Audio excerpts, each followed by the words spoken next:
Sidang jemaat yang diberkati oleh Tuhan, pada kesempatan hari Minggu Pentakosta kedua ini, saya akan menyampaikan satu khotbah yang diambil dari surat Efesus pasal 5 ayat 18 sampai dengan ayatnya yang ke-21. Nah, bagian Alkitab tersebut adalah merupakan potongan-potongan nasihat pastoral yang berasal dari Rasul Paulus yang ia sampaikan kepada sidang jemaat dari Gereja Kristen Purba yang saat itu berdomisili di kota Efesus, Provinsi Asia Kecil. Kitab Efesus ini adalah merupakan salah satu dokumen perjanjian baru yang usianya sudah lebih dari 2000 tahun.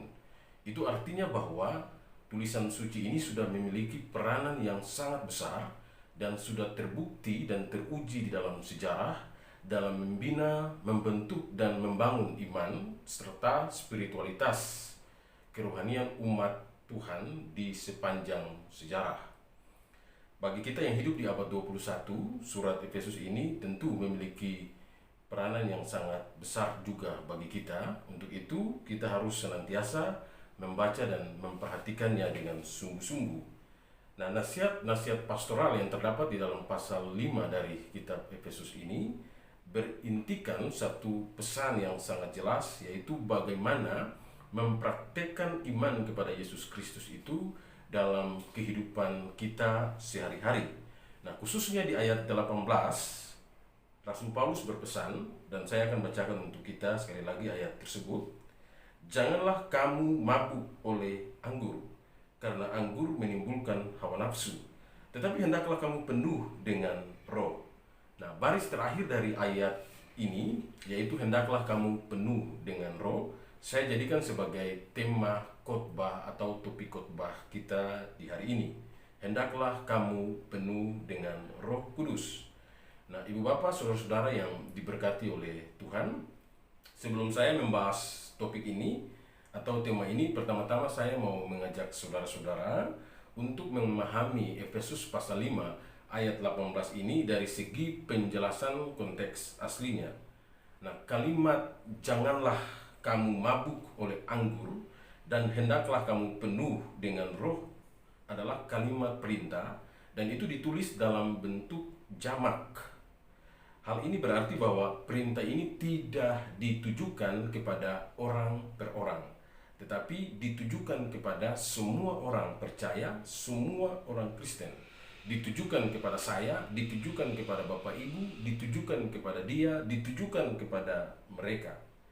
Nah, hal berikut yang juga harus kita pahami adalah bahwa kalimat hendaklah kamu penuh dengan Roh itu ditulis dalam bentuk present. Nah, dalam tata bahasa Yunani, kalimat perintah itu disebut imperatif. Imperatif itu adalah kalimat perintah. Dan ada dua jenis kalimat perintah atau kalimat imperatif itu di dalam bahasa Yunani. Yang pertama itu aorist imperatif. Nah, apa itu aorist imperatif? Nah, aorist imperatif adalah kata kerja bentuk lampau atau dalam bahasa Inggris disebut past. Nah, jadi kalau kita menemukan kalimat-kalimat perintah yang tertulis di dalam bentuk aorist imperatif ini, maka itu berarti perintah tersebut hanya untuk dilakukan satu kali saja, tidak dimaksudkan untuk dilakukan berulang-ulang. Nah, contoh di dalam Alkitab ada kalimat perintah, percayalah kepada Yesus Kristus. Nah, itu ditulis dalam bentuk aorist imperatif. Artinya, percaya kepada Yesus itu hanya dilakukan satu kali saja seumur hidup, tidak boleh dilakukan berulang-ulang. Nah, jangan seperti yang dipraktikkan dalam banyak kegiatan-kegiatan KKR. Ketika hari pertama percaya menerima Yesus, maju ke depan, hari kedua melakukan hal yang sama, hari yang ketiga juga hal yang sama. Tidak seperti itu. Percaya kepada Yesus itu hanya satu kali dalam kehidupan kita. Nah, yang kedua contoh misalnya dalam Kisah Para Rasul pasal 2, di situ ada perintah, berilah dirimu dibaptis. Nah, itu ditulis dalam bentuk aorist imperatif. Artinya dibaptis itu satu kali saja seumur hidup. Kalau sudah baptis percik, ya sudah, jangan lagi mau baptis selam, ya, jangan lagi mau berbaptis ulang-ulang, karena baptisan itu hanya satu kali, karena perintahnya dalam bentuk aorist imperatif. Nah, kata perintah yang kedua itu disebut present imperatif. Nah, present imperatif itu adalah kata kerja bentuk sekarang, bentuk present, yaitu suatu perintah yang harus dilakukan berulang-ulang, harus dilakukan terus menerus secara kontinu. Nah, contoh di dalam Alkitab ada perintah, mintalah, carilah, ketoklah, maka pintu akan dibukakan bagimu. Itu ditulis dalam bentuk present imperatif. Artinya bahwa minta itu jangan hanya sekali, terus menerus sampai dapat. Cari, ketoklah sampai pintu dibukakan. Itu terus menerus, tidak hanya sekali. Nah, itu sedikit penjelasan. Nah, Ibu Bapak yang diberkati oleh Tuhan, kalimat hendaklah penuh dengan roh itu juga ditulis dalam bentuk present imperatif.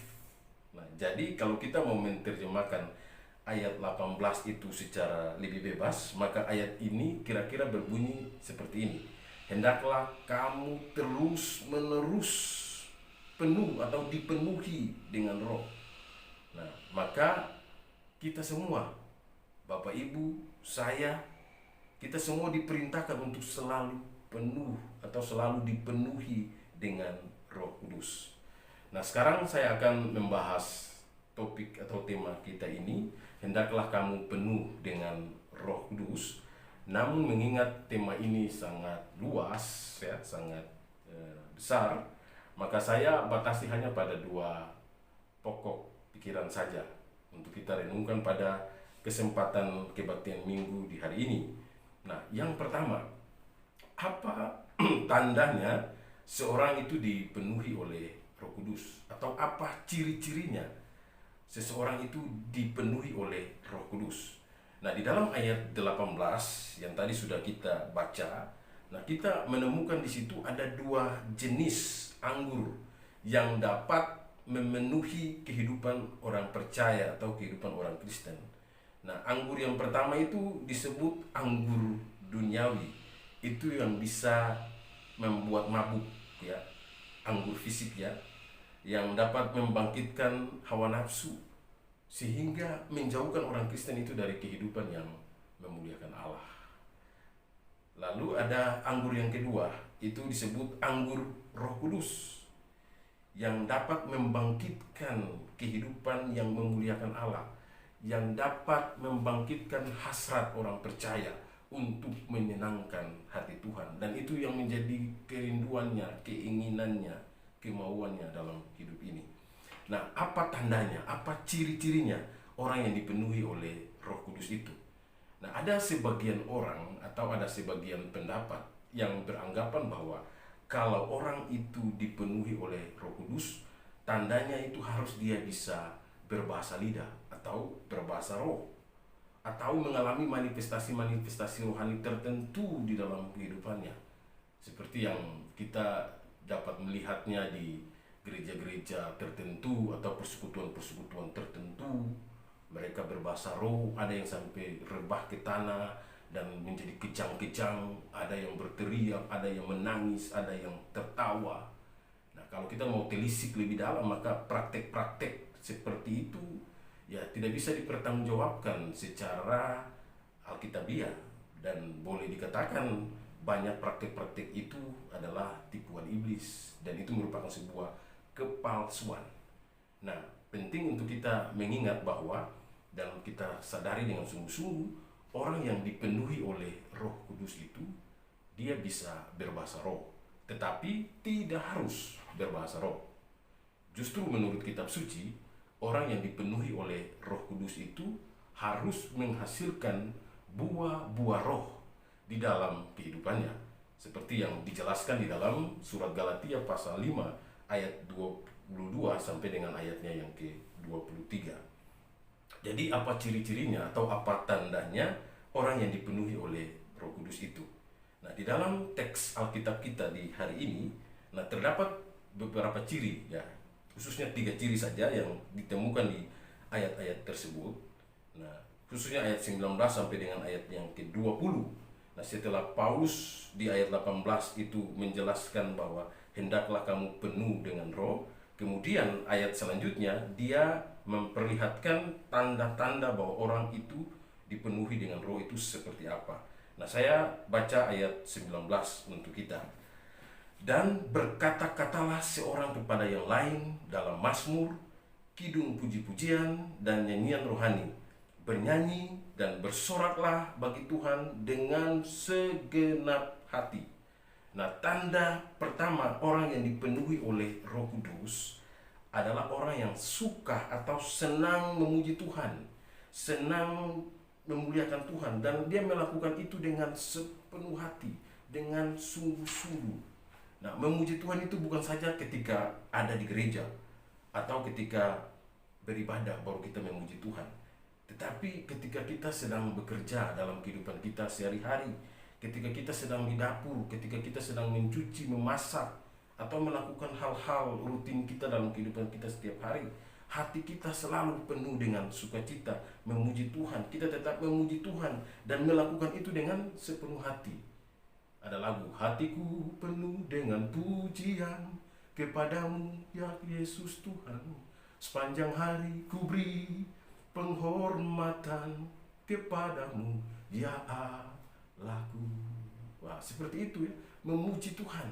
Jadi kita tidak hanya membatasi itu hanya pada hari tertentu atau jam tertentu atau pada pertemuan tertentu, tapi setiap hari itu menjadi panggung kemuliaan Allah yang kita memuji dan memuliakan Allah. Jadi tanda yang pertama ini adalah full of praise, penuh dengan pujian, penuh dengan rasa keinginan untuk memuji dan memuliakan Tuhan. Nah, saya bukan orang yang anti terhadap lagu-lagu sekuler. Apakah orang Kristen harus bisa menyanyikan lagu-lagu sekuler? Menurut saya bisa saja kita menyanyikan lagu-lagu sekuler itu, asal lagu-lagu yang memiliki pesan yang baik. Kalau pesan-pesannya yang tidak benar, pesan-pesan kekerasan, pesan-pesan amoral, maka kita tidak boleh menyanyikannya. Tetapi kalau lagu-lagu sekuler itu kita nyanyikan dengan baik, maka ketika kita memuji Tuhan, menyanyikan lagu-lagu rohani pun, maka kita harus melakukan itu dengan lebih baik lagi. Ya, jadi tanda yang pertama itu adalah full of praise. Nah, kemudian tanda yang kedua, di ayat yang ke-20, Paulus berkata demikian, ucaplah syukur senantiasa atas segala sesuatu dalam nama Tuhan kita Yesus Kristus kepada Allah dan Bapa kita.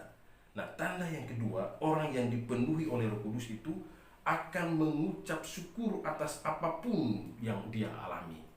Ketika untung dia mengucap syukur, ketika rugi dia mengucap syukur, ketika dapat HP baru dia mengucap syukur, ketika HP itu jatuh di dalam kolam dia juga mengucap syukur. Ketika sehat mengucap syukur, sakit mengucap syukur, segala hal dalam hidup ini dia tetap mengucap syukur. Mengapa? Karena kita sebagai orang percaya, sebagai anak-anak Tuhan, kehidupan kita itu ada di dalam tangan Tuhan. Semua yang kita alami dalam hidup ini, baik suka maupun duka, semuanya ada dalam rancangan Tuhan. Dan Tuhan mau supaya kita menjalani hidup ini, kita menghadapi hidup ini, menyikapi kehidupan kita di dunia ini dengan rasa syukur ini, full of thanks.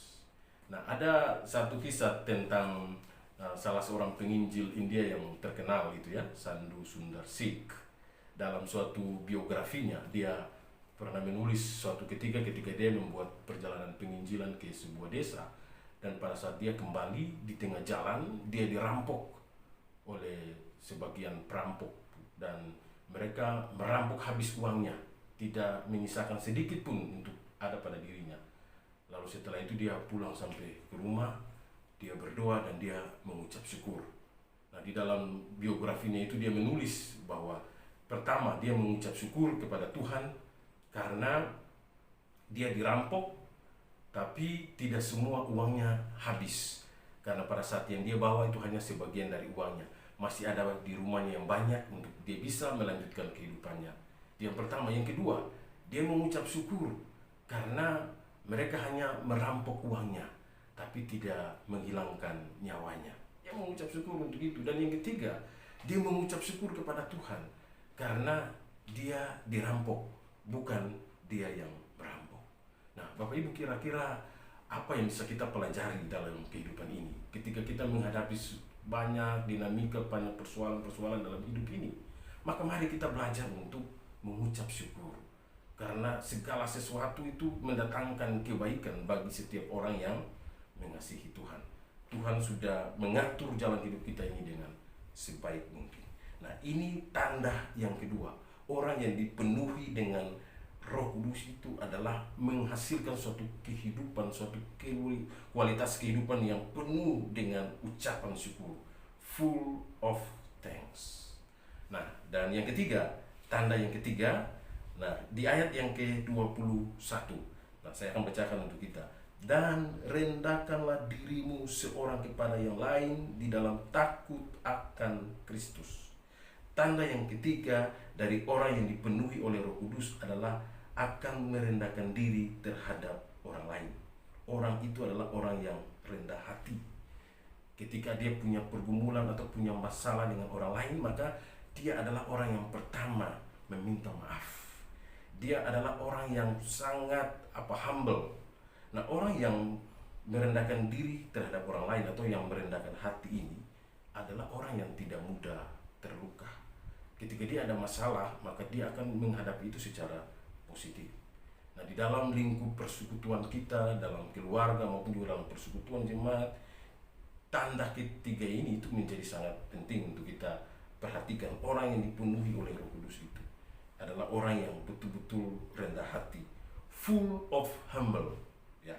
Nah, setelah Paulus menjelaskan tanda-tanda orang yang dipenuhi oleh Roh Kudus itu, maka kita lihat dimulai dari ayat 22, itu dia menerapkan hal ini dalam kehidupan Kristen. Pertama di dalam rumah tangga Kristen. Nah, perlu full of praise, full of thanks, full of humble dalam kehidupan rumah tangga. Ini penting karena di dalam membangun, membina kehidupan rumah tangga, kehidupan yang dipenuhi oleh Roh ini sangat mutlak diperlukan. Ketika seorang istri yang dipenuhi oleh Roh, dia akan belajar untuk tunduk kepada suaminya. Dia akan belajar untuk menghormati suaminya. Demikian seorang suami yang dipenuhi oleh Roh Kudus, dia akan sungguh-sungguh mengasihi istrinya. Anak-anak yang dipenuhi oleh Roh Kudus akan menjadi anak-anak yang taat, dengar-dengaran terhadap orang tuanya. Dan saya kira suatu kehidupan Kristen yang dipenuhi oleh Roh Kudus itu akan menghasilkan hal-hal yang luar biasa. Bukan saja itu, tetapi Paulus juga kemudian menghubungkan itu dengan dunia kerja juga. Dia menjelaskan tentang bagaimana hubungan antara majikan dan karyawan-karyawannya di tempat kerja, semuanya. Jadi kita lihat betul-betul bahwa penerapan hidup yang dipenuhi oleh Roh itu bukan ketika kita berada di gereja, tetapi di dalam kehidupan hari-hari yang dimana kita jalani. Nah, bagus kan Bapak Ibu dipenuhi oleh Roh Kudus? Nah, siapa yang mau dipenuhi oleh Roh Kudus? Nah, saya kira kita semua ya merindukan hal itu. Nah, itulah sebabnya hal ini mengantarkan kita pada poin yang kedua. Poin yang terakhir yang ingin saya sampaikan kepada kita. Kalau begitu, hal ini mendorong kita untuk memikirkan bagaimana dipenuhi oleh Roh Kudus. Nah, ingat, Roh Kudus itu disebut Roh Kudus karena memang sangat mencintai kekudusan. Nah, orang yang mau dipenuhi oleh Roh Kudus adalah orang yang sungguh-sungguh mau taat melakukan firman Tuhan. Ketika kita mentaati firman Tuhan, maka hasilnya adalah hidup kita menjadi kudus. Dan ketika hidup kita itu menjadi kudus, menjadi suci, maka itu berpeluang besar bagi Roh Allah itu ada dengan kita, tinggal dengan kita. Namun ketika di dalam kehidupan kita, di dalam hati kita ada banyak sampah-sampah, ada banyak kotoran-kotoran, ada banyak dosa-dosa yang kita buat, maka Roh Kudus itu tidak akan bisa memenuhi kehidupan kita. Kotoran-kotoran itu harus dibersihkan, sampah-sampah jiwa itu, dosa-dosa itu harus dikeluarkan dari tabung hati kita itu, supaya Roh Kudus bisa memenuhi kehidupan kita. Jadi kita lihat di sini bahwa bagaimana dipenuhi oleh Roh Kudus adalah ketika kita belajar menjaga hati kita. Dengan cara apa? Dengan cara mentaati semua perintah-perintah yang disampaikan di dalam Alkitab, melakukannya dengan sungguh-sungguh, maka kehidupan kita itu adalah kehidupan yang akan dipenuhi oleh Roh Kudus, kehidupan diberkati oleh Tuhan.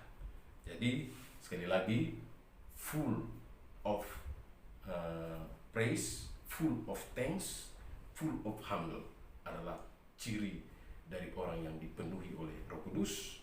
Dan bagaimana kita dipenuhi oleh Roh Kudus adalah bahwa kita harus membersihkan diri kita dari sampah-sampah, khususnya dari dosa-dosa yang kita lakukan. Dan ingat bahwa kata dipenuhi itu memang dalam bentuk pasif, artinya itu adalah pekerjaan Allah, bahwa Roh Kuduslah yang akan bekerja di dalam diri kita. Tetapi Tuhan juga meminta respons dari kita untuk bekerja sama juga dengan Roh Kudus, yaitu mana adalah kita membuka hati kita supaya sungguh-sungguh Tuhan mau bekerja secara leluasa untuk menjadikan kita sebagai pribadi-pribadi yang sungguh-sungguh memuliakan nama Tuhan. Ya, Tuhan memberkati kita semua. Amin. Mari kita berdoa. Tuhan, terima kasih untuk firman Tuhan pada hari ini yang telah hamba sampaikan. Biarlah firman Tuhan ini sungguh-sungguh menjadi kebenaran-kebenaran penting dalam kehidupan kami semua sebagai umat-Mu, dalam kami menjalani kehidupan kami di tengah-tengah dunia ini. Sekali lagi berkati umat-Mu, di dalam nama Tuhan Yesus kami berdoa. Amin.